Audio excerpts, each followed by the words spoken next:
Hello, my name is Liza, and I'd like to share with you how I created my reversible Easter pillows using tote bags and an Easter basket from the Dollar Tree.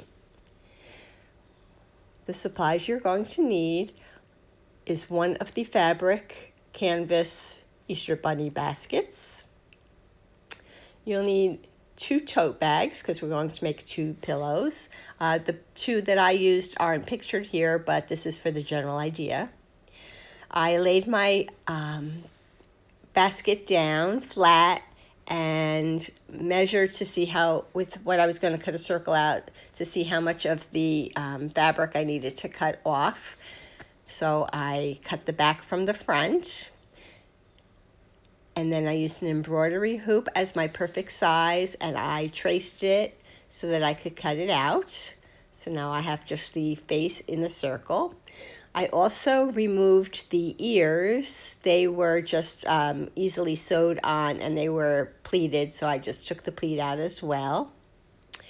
And then I pinned my face onto the back side of one of the tote bags. And because it's actually a different color, I thought using a blanket stitch with some pink embroidery thread would break it up nicely.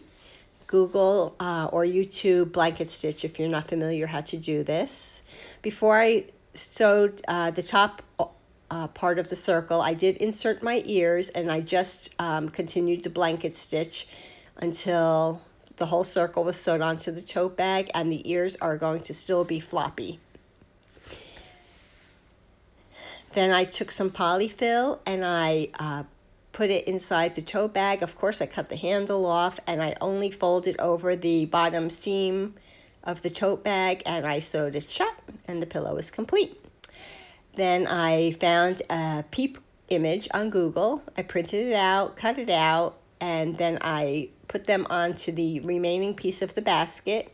I was able to put 3 of these bunny sizes onto it. I traced it onto the canvas side because, of course, the pretty polka dots is going to be the side that will be our feature on our other pillow. Again, I pinned my bunny onto the back side of the second tote bag and continued with my blanket stitch, and I repeated this for the 3 bunnies. Try to keep them as straight as possible. And also, if you can remember, iron your tote bag so it doesn't have so many creases. Once my bunnies were sewed on, I made 3 pom-poms because I wanted to have pom-pom tails, because these are going to be the backs of the bunnies, and I have the pom-pom maker, which is a real big help.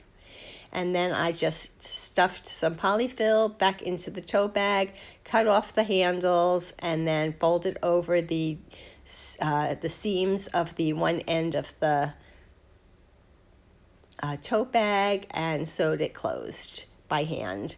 And then I can flip them over when it's not Easter, and I still have 2 lovely pillows. I hope you enjoyed my project. If you did, please give my video a thumbs up, leave me a comment, and as always, if you aren't already a subscriber, please consider doing so. I'll be back again soon with another project. Thanks for watching. Take care.